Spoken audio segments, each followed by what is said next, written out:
नमस्कार शेतकरी मित्रांनो, आमच्या यूट्यूब चॅनलला तुमचं पुन्हा स्वागत आहे.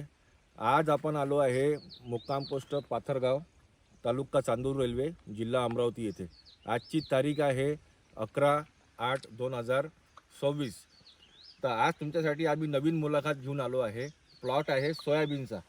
तुम्ही बघू शकता कशाप्रकारे सोयाबीनचा प्लॉट हा डेव्हलप झालेला आहे. इथं पूर्ण ग्रीन लॅब कृषीटेक अंतर्गत ट्रीटमेंट चालू आहे. सोबत शेतकरी आहे, त्यांचा पहिले परिचय घेऊ, त्याच्यानंतर पुढच्या एपिसोडची सुरुवात करू. सर नमस्कार. नमस्कार. आपला पूर्ण परिचय द्या. नमस्कार, मी अमोल प्रभाकरराव दुधाट, मुक्काम पाथरगाव, तालुका चांदूर रेल्वे, जिल्हा अमरावती. आता मला सांगा, तुम्ही या सोयाबीनची लागवड केली आहे, ठीक आहे. आता तुम्ही जे एवढा चांगला प्लॉट तुम्ही डेव्हलप केला आहे, इथं तुम्ही काय काय केलं थोडंसं शेतकऱ्यांना सविस्तर सांगा. सर, असा विषय आहे की म्हणजे मी 20 वर्षापासून पारंपरिक शेती करतो, वडिलोपार्जित शेती, रासायनिक. म्हणजे त्याच्यामध्ये काही कोणता बदल नाही, पण माझं नेचरच असं आहे की काही बदल, कुठेतरी बदल घडतो का, नवीन करायचा माझा प्रयत्न असतो. आणि त्यानुसार मी नवीन करण्यासाठी योगायोगानं असं झालं की चांदूर रेल्वेला अनिकेत सर म्हणजे तुम्ही मला भेटले आणि तुम्ही ग्रीन लाईफची थोडी माहिती दुसऱ्याला देत होते. तर ते मी ऐकलं आणि मग नंतर तुमच्याशी माझा कॉन्टॅक्ट आला आणि मी तुम्हाला सांगितलं की मला पण ग्रीन लाईफची शेती करायची आहे. आणि त्यानुसार मग आपण ग्रीन लाईफची शेती करण्याचा निर्धार केला. आणि मी तुम्हाला माझं शेत वगैरे ते पेरणी वगैरे केली. त्यानंतर तुम्हाला हे दिलं, तुम्ही सॉईल प्लस नावाचं मला बीज प्रक्रियाचं औषध दिलं आणि ते मी सोयाबीनला पण लावलं आणि कॉटनला पण लावलं आणि ती पेरणी केली. त्यानंतर तुम्ही मला एक फवारणी दिली सोयाबीनसाठी. पाऊस कमी होता आणि त्या पाऊस कमी असताना ताबडतोब म्हणजे जमिनीची ओल न जाता तणनाशकाचा फवारा आपण त्यावेळेस काढला आणि त्या तणाबरोबर सोयाबीनला खूप मोठी झळणी बसली, शॉक बसला. म्हणजे एकाएकी सोयाबीन असं हे वाटत आणि 15 दिवस पावसाची गॅप पडली. त्यानंतर तुम्ही शेतामध्ये आले, तुम्हाला मी बोलावलं की आता कसं ग्रीन लाईफचा फवारा द्यायचा, कसं करायचं. तुम्ही आल्यानंतर मांजरे सर आले. मांजरे सरांनी याच्यामध्ये आल्याबरोबर सांगितलं की 4 दिवसात तुम्हाला सोयाबीनचा फरक दिसेल ग्रीन लाईफचा फवारा घेतल्यानंतर, पाऊस असो की नसो. आणि त्याप्रमाणे त्यांनी इथं ट्रीटमेंट दिलं. ते औषध मी दुसऱ्या दिवशी फवारलं आणि फवारणी केल्याबरोबर 3-4 दिवशी माझं बारकाईनं निरीक्षण होतं. मी ते फोटो पहिले तुम्हाला टाकले होते किंवा तुम्ही बघितलं होतं आणि मी ते त्यात फोटो घेऊन ठेवले होते की काय फरक पडतो त्याच्यामध्ये. बघितल्याबरोबर ते सर्व मला 3-4 दिवशी त्या सोयाबीनच्या काडीला नवीन पालवी यायला दिसली.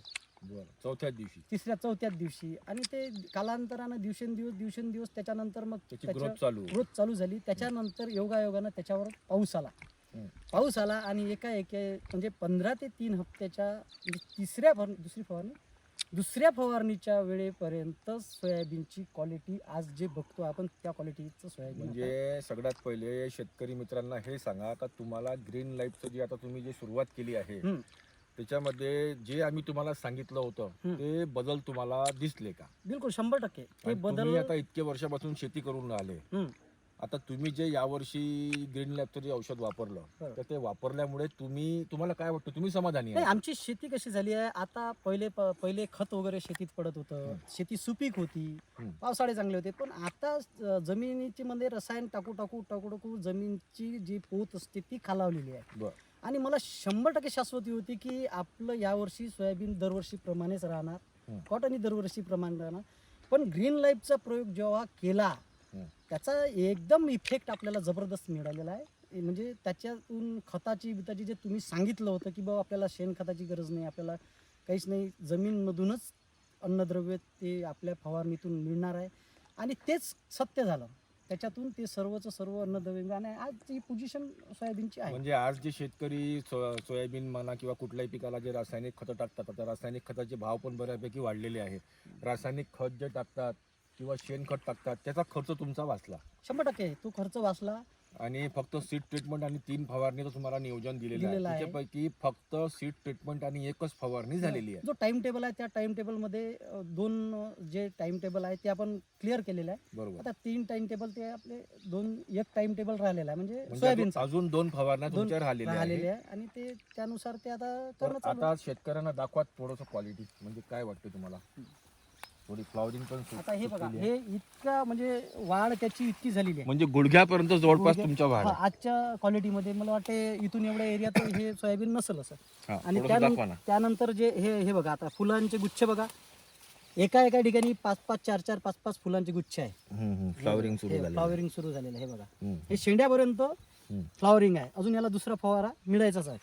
म्हणजे कुठलंही रासायनिक खत, कुठलंही शेणखत न देता, हा, आणि जमीन पण तुमची काही एवढी भारीची भारी नाही आहे, नाही. हलकी जमीन आहे, हलक्या- खडकाळ हलक्या जमीन आहे. हलक्या पतीची जमीन आहे आणि हम्म. दगडी जमीन आहे. हम्म. त्याच्यामध्ये काही एवढं काही सुपीकता आहे असतला विषय नाही. आणि त्याच्यात यावर्षी पावसाळा पण कमी आहे, बिलकुल 100%. आणि तेवढं असूनही आपलं सोयाबीन चांगल्या प्रकारे डेव्हलप झालेलं आहे. एक नंबर. तर तुम्ही तुमच्या ग्रीन लॅब बद्दल तुम्ही काय सांगू इच्छिता? थोडंसं ग्रीन लाईफ बद्दल एवढंच सांगू इच्छितो की बा नापीक जर जमीन असेल तर तिथं सुपीकता कशी आणायची हे ग्रीन लाईफ मधून सर्वात चांगलं नियोजन आहे. आणि त्या औषध मध्ये 100% ती क्वालिटी आहे. तर दरवर्षी तुम्ही जे 20 वर्षापासून शेती करता, तर या वर्षी तुमच्या उत्पन्नात भर पडेल का? 100% भर पडेल. जर पाणी पाऊस जर व्यवस्थित राहिलं तर 100% मला असं वाटते की यावर्षी म्हणजे जे आमचं नेहमीचं असते की बा 5 होते, 7 होते, 8 होते, पण actually त्याच्यापेक्षा दुप्पट म्हणजे आजची दीडपट क्वालिटी बघून तुम्हाला काय वाटून राहिलं? दुप्पट दीडपट पीक होण्याची शक्यता आहे. दरवर्षी तुम्ही या प्लॉट मध्ये सोयाबीन दरवर्षी करायचे? 100%. दरवर्षी करायचे का? 100%. आज मी सोयाबीन आणि कॉटनच केलेला आहे. हम्म. पुढल्या क्वालिटीमध्ये चना राहील, गहू नाही, राहील. दरवर्षी तुम्ही किती ऍव्हरेज घ्यायचे? दरवर्षी आमच्या सार्वत्रिक जमिनीला कितीही गुतलं तरी 7च्या ॲव्हरेजच्या बस आसपास. आणि क्वालिटी अशी राहायची का? नाही, क्वालिटी वाढायचे, हम्म. म्हणजे सोयाबीन वाढायचे, पण सोयाबीन वाढल्यानंतर त्याची जे आता ते फुलधारणा फळधारण्याची क्वालिटी जी आणि जे तिचं जे ग्रोथ आहे, हा. जे क्वालिटी तेज- दिसते, तेज दिसून हा, आलं, जे जे क्वालिटी काळोखी दिसते दिसून हे राहिलेली आहे. लोकांची वाढलेली आहे, लोकांची बिना ट्रीटमेंटचे वाढलेले आहे. बुडापासून हा, लागलेले जे- आहे. हा, जे क्वालिटी पाहिजे की ज्याला म्हणजे फळधारणा फुलापासून जे फ्लॉवरिंग जे हा. लागलेली आहे ती फळधारणा. महत्वाची असते. ते महत्वाचे आहे. ते लोकांना वाढूनच महत्वाचं नाही, पण त्याला जी फळधारणा आहे ही फळधारणा बुडापासून तर शेंड्यापर्यंत आहे आणि वाढ अजूनही चालूच आहे. बरोबर. फुल धरून फळ धरून वाढ चालू आहे. आतापर्यंत आपलं फक्त 25-30% ट्रीटमेंट झालेलं आहे. बिलकुल. अजून 70% 65% ट्रीटमेंट आपलं व्हायचं आहे. बाकी आहे. हम्म. तर तुम्ही थोडंसं हे बघा, सोयाबीनचं पानाची क्वालिटी बेस्ट क्वालिटी, एकदम म्हणजे चकचकीत आणि क्लीन पान. म्हणजे जेवढं हिरवं मोठं गच्च. पान तेवढं मोठं फळ, हा, बिलकुल. आणि तेवढं जास्त उत्पन्न. उत्पन्न. आणि जर आपण जर खर्चाच्या मानानं जर आपण जर तुलना केली हा.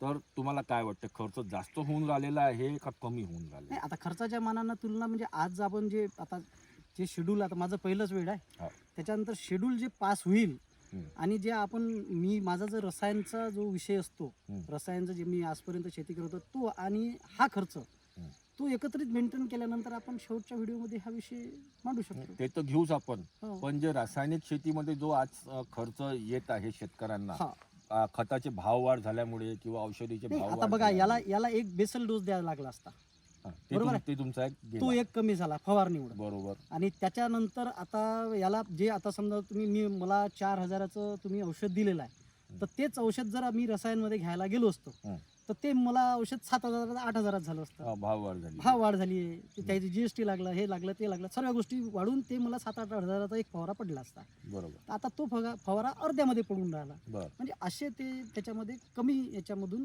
चांगलं ट्रीटमेंट दिसून राहिलं. म्हणजे सांगण्याचा उद्देश असा आहे की म्हणजे खर्च कमी झाला, उत्पन्न वाढण्याची पूर्णपैकी गॅरंटी आहे, 100% शाश्वती आहे. हा, बिलकुल. तर तुमच्या भागातल्या शेतकऱ्यांना तुम्ही काय सांगू इच्छिता, काय संदेश देऊ इच्छिता? मी शेतकऱ्यांना हे सांगू इच्छितो की आतापर्यंत जे आपण रसायन किंवा पारंपरिक शेती करत आहे याच्या पलीकडे ग्रीन लाईफ हे असं तंत्रज्ञान आहे. तंत्रज्ञान दिसून राहिलं किंवा आहे की त्याच्यामध्ये आशा खूप मोठ्या आहे. आता जर आपण हे ग्रीन लाईफचं ट्रीटमेंट जर तुम्ही केलं तर तुमची जमीन सुपीक सुद्धा होईल, तिच्यामध्ये चांगले म्हणजे ते जीवाणू किंवा ते हे तयार कुठेतरी रासायनिकचा हा. तुमचा वापर म्हणजे वापर बंद कमी- होईल, बंद तर होईल ऑटोमॅटिक आणि तुमची जमीन ऑर्गॅनिक कडे वळेल. ऑर्गॅनिककडे होईल आणि तुमच्या शरीराची पण चांगली निगा राखल्या जाईल. बरोबर. तुमच्या जमिनीची पोत सुधारेल आणि उत्पन्नात घर होईल, पुन्हा खर्च कमी होईल. खर्च कमी ह्या होईल. सर्व गोष्टी तुमच्या बजेटात येईल, तेव्हाच तो त्याचं कुठेतरी शिल्लक राहील. नाही तर आजपर्यंत शिल्लक राहायचा विषय नाही विषय शेतकऱ्याचा. नव्हता. तर पूर्णपैकी तुम्ही ग्रीन लाईफचा वापर करून समाधानी आहे. समाधानी बिलकुल. तर शेतकरी मित्रांनो, तुम्ही बघू शकता, आता तुम्ही अमोल दुधाट सरांना तुम्ही ऐकलं, त्यांचा सोयाबीनचा प्लॉटही बघितला. आतापर्यंत त्यांची फक्त एक सीड ट्रीटमेंट आणि एकच फवारणी झालेली आहे. तर शेतकरी मित्रांनो, तुम्हाला हीच विनंती आहे की जास्तीत जास्त तुम्ही तुमच्या शेतात ग्रीन लाईफचा वापर करा आणि अशाच प्रकारे नवीन नवीन मुलाखती जर बघायच्या तुम्हाला असतील तर माझ्या चॅनलला जास्तीत जास्त सबस्क्राईब करा आणि व्हिडिओला शेअर करा, लाईक करा आणि तुमचे काही प्रश्न असतील तर कमेंटमध्ये टाका, तिथं उत्तर द्यायचा पूर्णपणे मी प्रयत्न करेन. नमस्कार शेतकरी मित्रांनो. नमस्कार.